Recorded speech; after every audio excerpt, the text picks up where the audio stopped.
High, বেশ কয়েকটা দিনের গ্যাপে আমি আবার আমার ভিডিও নিয়ে আসছি। তো আজকের ভিডিওতে আমি কয়েকটা সিনেমার সংক্রান্ত বিষয় নিয়ে আলোচনা করবো, মানে আপডেটস দেবো, আর কয়েকটা বাংলা সিনেমার ন্যাশনাল প্লেক্সের কালেকশন বলবো। তো বেশি দেরি না করে ভিডিওটা শুরু করা যাক।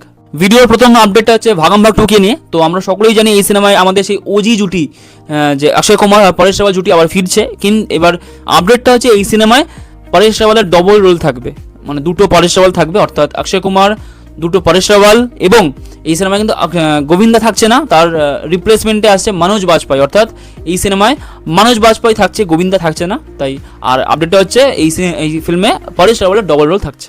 ভিডিওর দ্বিতীয় আপডেটটা হচ্ছে রকিং স্টার আছে আপকামিং সিনেমা টক্সিককে কেন্দ্র করে। তো এর আগেই সকলেই জানে যে তেলেঙ্গানা আর অন্ধ্রপ্রদেশের রাইটসটা অলরেডি 120 কোটি টাকায় বিক্রি হয়ে গিয়েছে। এটা একটা হিউজ রেকর্ড, যে রিলিজের আগেই শুধু অন্ধ্রপ্রদেশ আর তেলেঙ্গানা থেকেই এত, মানে 120 কোটি টাকার মানে অলরেডি বক্স অফিস বা ইনকাম প্রফিট হয়ে গিয়েছে। বক্স অফিস না, এটা প্রফিট। এবার আরেকটা আপডেট এসছে যে ওভারসিজ রাইটস কিন্তু 105 কোটি টাকায় টক্সিকের বিক্রি হয়ে গেছে। অর্থাৎ মানে অন্ধ্রপ্রদেশ আর তেলেঙ্গানা এবং ওভারসিজ থেকে কিন্তু অলরেডি একটা ভালো মার্জিনের একটা প্রফিট অলরেডি রিলিজের আগেই টক্সিক করে নিয়েছে। এখনও টিজার আসেনি, একটা গ্লিমস এসছে জাস্ট, এখনও টিজার হয়নি, এখনও ট্রেলার আসবে, এরপরে গান আসবে, সিনেমাটা আসবে। তো সিনেমা রিলিজের এত আগেই অলরেডি এত প্রফিট হয়ে গিয়েছে। তো টক্সিককে ঘিরে কিন্তু একটা বিশাল বড় হাইপ আছে। কারণটাই হচ্ছে রকিং স্টার ইয়াসের মানে কেজিএফ ফ্র্যাঞ্চাইজির জন্য তার যে একটা স্টারডাম তৈরি হয়েছে, সেটা কিন্তু এখন পিকে আছে। তো মানে তার কেরিয়ারে মানে কেজিএফ যে ফ্র্যাঞ্চাইজি, এটা কিন্তু বিশাল বড় একটা রোল প্লে করেছে। তো সেই দিক থেকে কিন্তু টক্সিকের একটা বিশাল বড় হাইপ আছে, সেটা প্রফিট দেখলেই বুঝতে পারা যাচ্ছে। তো টক্সিককে নিয়ে একটা বড় হাইপ আছে, দেখা যাক ফিল্মটা কেমন হয়। কিন্তু প্রি রিলিজেই কিন্তু এত কোটি টাকা একটা প্রফিট হয়ে গিয়েছে। তো পরবর্তী আপডেটটা হচ্ছে ধুরন্ধর 2 কে নিয়ে।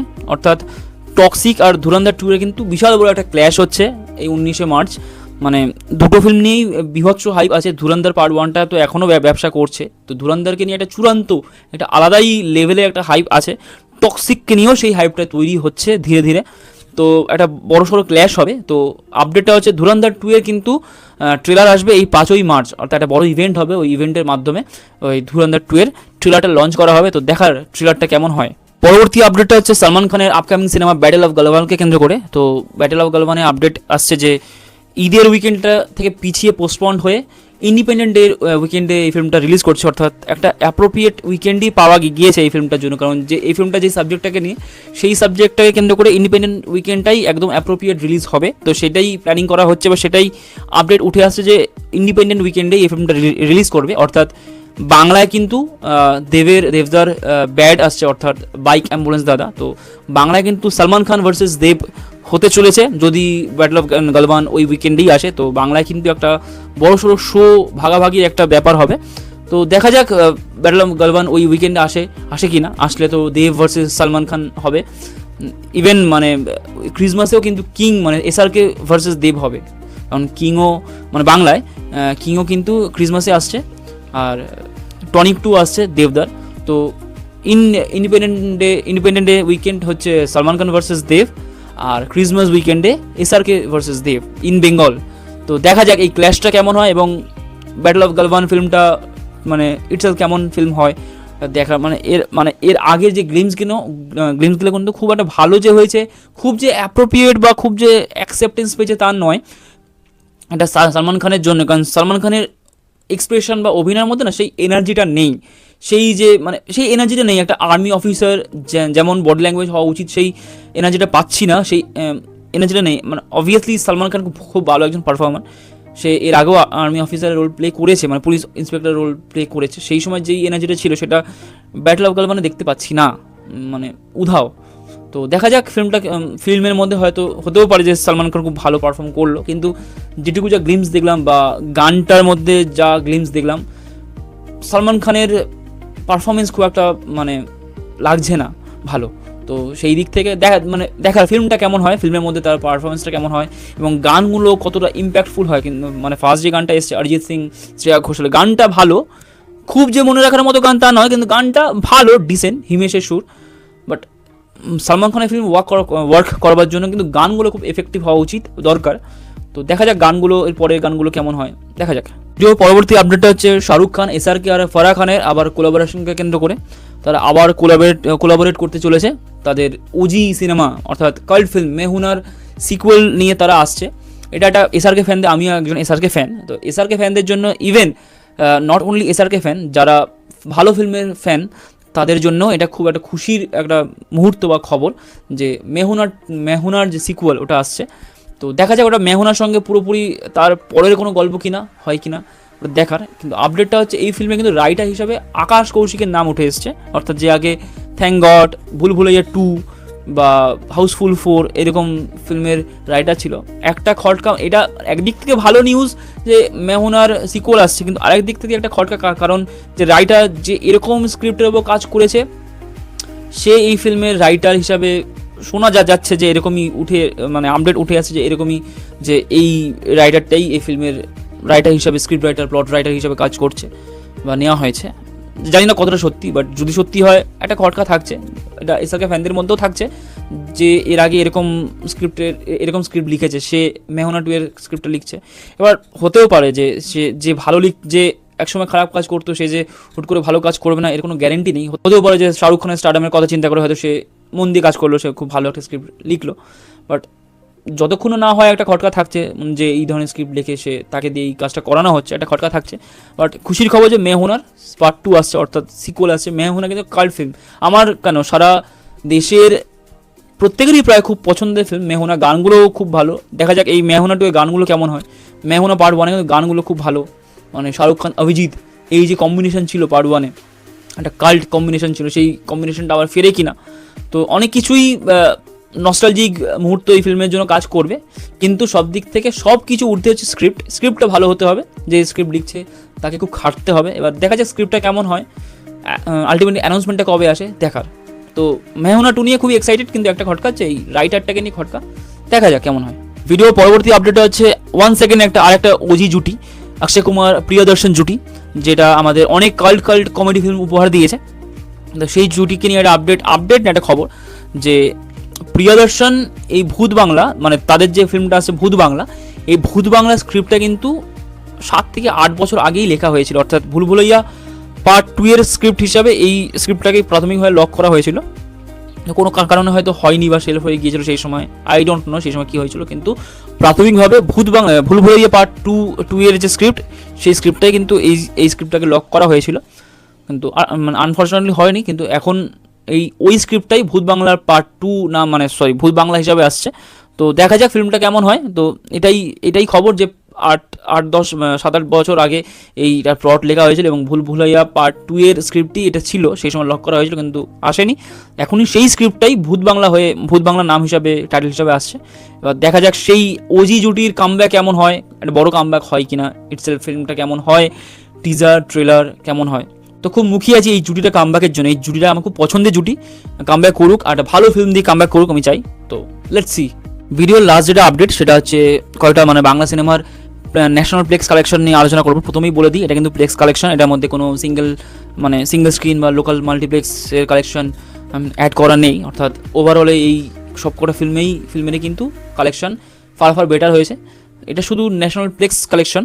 তো ন্যাশনাল প্লেক্সে হোক কলরব ফার্স্ট উইকে ছিল 21 লাখ টাকা, সেকেন্ড উইকে কিন্তু হোক কলরব একটা বিশাল বড় ড্রপ দেখতে পেয়েছে, যার কালেকশন হয়েছে 4 লাখ টাকা মাত্র, একটা বিশাল বড় হিউজ ড্রপ দেখতে পেয়েছে। তো বোঝাই যাচ্ছে যে হোক কলরব প্লেক্সের দৌড় মোটামুটি শেষ, আর তেমন কিছু করার নেই। মানে 50 লাখ প্লেক্স কালেকশন হয়তো হবে না, হওয়ার চান্স নেই, কারণ দুটো উইক মিলিয়ে মাত্র 25 লাখ টাকা হয়েছে। ফার্স্ট উইকে 21 লাখ টাকা ছিল, সেকেন্ড উইকে সেটা এমনই ড্রপ মানে দেখতে পেয়েছে, সেটা 4 লাখ টাকা নেমে এসেছে, অর্থাৎ বিশাল বড় ড্রপ, অর্থাৎ প্লেক্সের রান প্রায় শেষ। তো পরবর্তী ফিল্ম হচ্ছে ভানুপ্রিয়া ভূতের হোটেল। এই মানে উইন্ডোজে কিন্তু একটা বিশাল বড় ড্রপ হয়েছে, একটা মানে তাদের যে রানটা, যে হিট স্ট্রিকটা, সেই স্ট্রিকটা কিন্তু অনেকটা কমেছে, অনেকটাই বাধা পেয়েছে। উইন্ডোজের মানে প্রথম কোনো সিনেমাকে দেখলাম এতটা আন্ডার পারফর্ম করতে, মানে ওদের খুব খাজা ফিল্ম রক্তবীজ 2ও কিন্তু পুজোর সময় মোটের ওপর ভালোই পারফরমেন্স দিয়েছিল, হয়তো এক্সট্রা অর্ডিনারি দেয়নি, ফিল্মটাও তেমন ছিল না। তো এতটাও মানে ভানুপ্রিয়া ভূতের হোটেলের মতো এতটাও খাজা পারফরমেন্স হয়নি। ভানুপ্রিয়া ভূতের হোটেলটাও ভালো ফিল্ম নয়, খুব যে ম্যাক্সিমাম মেজরিটি থেকেই ভালো অ্যাকসেপ্টেন্স পায়নি বা রিভিউজ পায়নি। তো ভানুপ্রিয়া ভূতের হোটেল প্রথম উইকে ছিল 15 লাখ টাকা, আর দ্বিতীয় উইকে প্রচণ্ডই ড্রপ মানে দেখতে পেয়েছে, অতিরিক্তই ড্রপ, 1 লাখ টাকা মাত্র ন্যাশনাল প্লেক্স থেকে কালেকশন উঠে এসছে। প্রথম উইকে 15 লাখ টাকা ছিল, দ্বিতীয় উইকে 1 লাখ টাকা, বুঝতে পারছেন তো কতটাই ড্রপ। মানে ভানুপ্রিয়া ভূতের হোটেল কিন্তু দর্শকের থেকে বোঝাই যাচ্ছে যে অ্যাকসেপ্টেন্স ভালো পায়নি, ভালো মানে আলটিমেটলি ডিজাস্টারই হয়েছে। তো এই ফিল্মটারও মানে প্লেক্সে রান প্রায় শেষ, যে ফিল্ম সেকেন্ড উইকেই 1 লাখ টাকা, সেকেন্ড উইকে এতটা ড্রপ দেখতে পেয়ে 1 লাখ টাকা মানে কালেকশন করে, সেই ফিল্মের আর কিছু প্লেক্সে রান করার ক্ষমতা নেই। তো এই দিক থেকে ভানুপ্রিয়া ভূতের হোটেলেরও এই ফিল্মটারও প্লেক্সে রান মোটামুটি শেষ। সেকেন্ড হচ্ছে বিজয়নগরের হিরে, এই ফিল্মটার ফার্স্ট উইকে কিন্তু 63 লাখ টাকা কালেকশন ছিল, হিউজ কালেকশন ছিল ফার্স্ট উইকে। যেমন রিভিউস, একটা মিক্স রিভিউস পেয়েছে, ভালো খারাপের মধ্যে মিশিয়েই পেয়েছে। তো ফার্স্ট উইকে কিন্তু 63 লাখ টাকা কালেকশন ছিল। সেকেন্ড উইকে কিন্তু একটা বিরাট বড় ড্রপ দেখতে পেয়েছে, 17 লাখ টাকা কালেকশন হয়েছে, বিশাল বড় 17 থেকে 18 এরকম অ্যারাউন্ড এরকম এই সংখ্যার মধ্যেই কালেকশনটা হয়েছে। তো বিশাল বড় একটা ড্রপ দেখতে পেয়েছে, বিশাল ড্রপ, এটা কোথায় 63 লাখ কোথায় 17 লাখ, তো বিশাল বড় ড্রপ। এটাও আস্তে আস্তে তার ন্যাশনাল প্লেক্সের কালেকশন আস্তে আস্তে কমের দিকেই হচ্ছে, এই টেনে 1 কোটি 5-10 হয়তো মানে 5-10 লাখ হয়তো যাবে, যেটা ভালোই, যেটা মানে ন্যাশনাল প্লেক্স অন্যান্য ফিল্মগুলোর তুলনায় যেটা ভালোই, মানে প্লেক্সে 1 কোটি প্লাস যদি তুলতে পারে তো ভালোই, এটা ঠিক ডিসেন্ট। আর পরবর্তী যেটা লাস্ট উইকে প্রজাপতি 2, যেটার প্লেক্সের রান মোটামুটি শেষ, ওর মানে যা কালেকশন করা অলরেডি করে নিয়েছে, একটা হিউজ কালেকশন প্লেক্সে করেই নিয়েছে। ক্রিসমাস উইকেন্ডে মুক্তিপ্রাপ্ত ফিল্ম প্রজাপতি 2, ওই উইকেন্ডে কিন্তু অন্যান্য ফিল্মগুলো অতটাও, প্রজাপতি একটাই ফিল্ম চলেছে, সেটা হচ্ছে প্রজাপতি 2, অন্যান্য ফিল্মগুলো অতটাও ব্যবসা করতে পারেনি। অলরেডি অন্যান্য ফিল্মগুলো এখন খুব যে চলছে তাও নয়, আই থিঙ্ক চলছে না, তো প্রজাপতি 2 এখন টিম করে চলছে। তো লাস্ট উইকে কিন্তু 2 লাখ টাকা প্রজাপতি 2 এর ন্যাশনাল প্লেক্স কালেকশন হয়েছে, অল ওভারে 2 কোটি 20 লক্ষ টাকা ন্যাশনাল প্লেক্সে কালেকশন হয়েছে, এটা হিউজ নাম্বার। প্লেক্স থেকে দেবের কিন্তু পরপর প্রচুর পরপর সব ফিল্মগুলোই প্রায় প্লেক্সে 2 কোটির যে গন্ডিটা পেরিয়েছে, অর্থাৎ প্লেক্সে কিন্তু দেবের একটা স্টেডি, একটা খুব কি বলবো ট্রাস্টেড অডিয়েন্স তৈরি হয়ে গিয়েছে। দেব কিন্তু খুব ভালো একটা অডিয়েন্স গেইন করে নিয়েছে এই মানে প্লেক্স থেকে, সেটা কালেকশন দেখেই বুঝতে পারা যাচ্ছে যে পরপর প্রায় অনেকগুলো ফিল্মই তার 2 কোটির মার্জিনটা পেরিয়েছে। তো এটা দেবের জন্য ভালো। এবং প্রজাপতি 2 কিন্তু অল ওভারে কিন্তু এটা বিশাল বড় মার্ক, হয়তো আমি আপডেট পেয়েছি যে 11 কোটি প্লাস কিন্তু অল ওভারে গিয়ে কামিয়েছে। তো দেবের কিন্তু পরপর অনেকগুলো 3 থেকে 4টে বই 10 কোটির মার্জিন কিন্তু পরপর পেরিয়েছে। তো দেবের কিন্তু এখন বক্স অফিসে বিশাল রান চলছে, মানে পরপর 3-4টে বই 10 কোটি মার্জিন পেরোনো মানে বিশাল রান। মানে অন্যান্য ফিল্মগুলো 1 কোটি 1.5 কোটি 2 কোটি এইগুলো এই সমস্ত রেঞ্জে গেলেই সুপারহিট হয়ে যায়, মানে অ্যানাউন্স হয়ে যায়। সেই দিক থেকে কিন্তু দেবের কিন্তু পরপর 3-4টে বই কিন্তু 10 কোটির মার্জিন পেরিয়েছে। তো তার মধ্যে 20 কোটি আছে, 15 CRও আছে। তো দেবের কিন্তু একটা বক্স অফিসে বিশাল বড় রান চলছে। কোভিডের পরবর্তী সময় থেকে কিন্তু দেবের ফ্লপ নেই, সবই মোটামুটি হিট, সেমি হিট, মানে হিট হয়েছে, blockbuster, super hit, all time blockbuster, industry হিটও হয়েছে। তো কোভিডের পরবর্তী সময় থেকে কিন্তু দেবের ফ্লপ নেই, একটা বিশাল বড় রান চলছে, একটা বিশাল বড় টাইম চলছে। তো দেবদার পরবর্তী লাইন আপও কিন্তু খুব বিশাল বড় লাইন আপ, ব্যাড আছে, এরপরে টনিক 2 আছে, দেশু 7 আছে পুজোর সময়, তো খাদান আছে নেক্সট ইয়ারে। তো বিশাল বড় লাইন আপ, ফ্লপের সম্ভাবনা কম এই লাইন আপগুলো যা আছে প্রত্যেকটা কিন্তু। একমাত্র ব্যাড আর দেশু 7টাও আমি এক্সপেরিমেন্টাল বলবো না, কারণ দেশু 7-এর কিন্তু অলরেডি মানে প্রি টিকিট বুকিংয়ে এত টিকিট সেল হয়ে গিয়েছে সব জায়গায়। তো দেশু 7 নিয়েও একটা বিরাট বড় হাইপ আছে। এবং এবার শুধু ব্যাডটাকে দেখতে হবে এই ফিল্মটা কেমন বানায়, কারণ ব্যাডটা কিন্তু খুব ভালো কন্টেন্টের ওপর ফিল্ম, খুব ভালো একটা টপিক যার ওপর ফিল্ম, সেটাও সে খুব খুব পরিচিত নয় কিন্তু পরিচিত এই ফিল্মটার মাধ্যমে হবে। তো খুব ভালো একটা টপিক ব্যাডটা, তো আশা করি এই ফিল্মটা ভালো হবে, ভালো হোক আমি চাই। এটাও ইন্ডিপেন্ডেন্ট উইকেন্ডে আসছে। তো পরপর কিন্তু দেবদার লাইন আপ কিন্তু বিশাল ভালো, বিশাল স্ট্রং একটা লাইন আপ। তো দেখা যাক দেবদার পরবর্তী যে কয়েকটা ফিল্ম আসছে বক্স অফিসে কেমন পারফর্ম করে এবং ইটসেলফ ফিল্মগুলো কেমন হয়। তো লেটস সি। এই ছিল আজকে সিনেমা সংক্রান্ত বিষয় নিয়ে আপডেট। ভিডিওটা কেমন লাগলো কমেন্টে বলবেন, চ্যানেলটা ভালো লাগলে লাইক, কমেন্ট অ্যান্ড সাবস্ক্রাইব করবেন। Thank you.